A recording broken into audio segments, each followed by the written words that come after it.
Assalamualaikum warahmatullahi wabarakatuh. Kami akan menjelaskan hasil dari proyek UAS Operasi Teknik Kimia 3. Saya sendiri Muhammad Fadil Ramadan dan partner saya Nela Faroh. Untuk tahap pertama dijelaskan oleh Nela Faroh.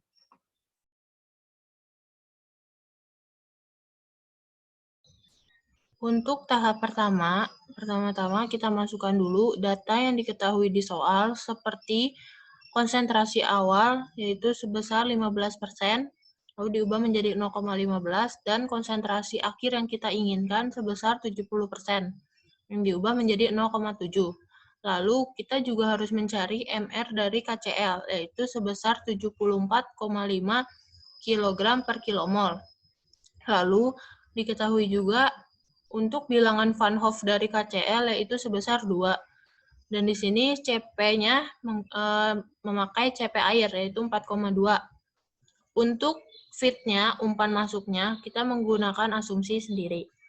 Umpan masuk sebesar 250 kg per jam pada konsentrasi awal 15% dengan suhu masuk 30 derajat Celcius.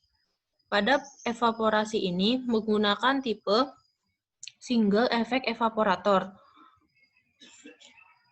Konsentrasi akhir yang diinginkan yaitu sebesar 70% atau 0,7.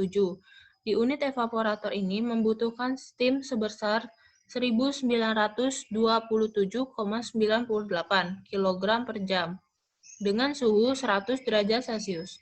Suhu 100 derajat Celcius digunakan karena harus melebihi Tmax dari KCl. Dari proses evaporasi ini akan menghasilkan produk KCl dengan laju alir massa sebesar 196,42 kg per jam. Dan air yang berhasil diuapkan sebesar 53,57 kg per jam. Selanjutnya, produk yang dihasilkan dari proses evaporator dilanjutkan dengan proses kristalisasi dengan menggunakan alat kristalizer. Tujuan proses ini untuk memadatkan produk KCl yang sebelumnya sudah diuapkan airnya. Panas yang dihasilkan dari proses ini sebesar 259.757,173 kJ per jam. Dalam pemilihan alat kristalizer ini didasari dari beberapa faktor, di antaranya yang pertama, berdasarkan informasi bahan yang digunakan yaitu KCl. Yang kedua, tingkat kelarutan suatu bahan. Yang ketiga, kapasitas bahan yang digunakan. Yang keempat, proses ini bertahap atau tidak. Yang kelima, jenis proses yang berkelanjutan atau tidak. Dan yang terakhir, faktor-faktor lainnya. Sehingga dari faktor-faktor di atas, kami memilih kristalisasi tipe draft tube baffle crystallizer, seperti pada gambar di bawah ini.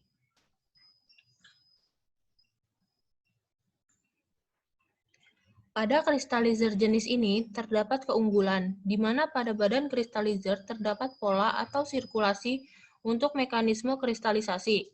Di antaranya ialah draft tube. Draft tube akan memisahkan antara cairan induk dengan kristalisasi yang akan terbentuk, yang dilengkapi dengan pengaduk yang bergerak lambat. Pengaduk tersebut akan dimaksudkan untuk membuat cairan induk dapat bernukleasi dengan cepat, karena dengan pengadukan, reaksi akan berjalan cepat.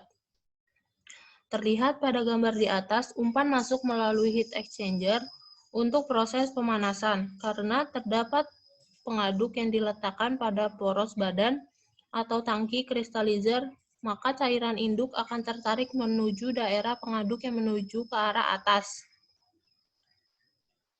Lalu bersirkulasi turun ke bawah bila hasilnya sudah berupa kristal. Namun, bila tidak, maka akan dikembalikan menuju heat exchanger kembali melalui pipa sirkulasi. Karena masuk ke HE, maka akan terjadi kenaikan titik didih sekitar 1-2 derajat Fahrenheit.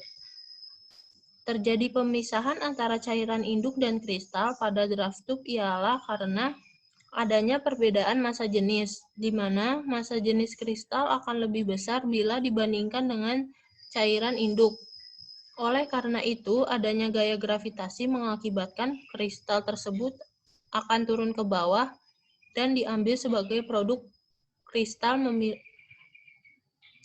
kristal memiliki ukuran sekitar 6-20 mesh. Jenis alat ini lebih tepat untuk padatan KCl, NH4,2SO4, dan NH4H2PO4. Untuk tahap selanjutnya, yaitu kristalisasi. Selanjutnya itu ada sentrifugasi dan dryer yang akan dilanjutkan oleh teman saya, yaitu Muhammad Fadil Alif Ramadan.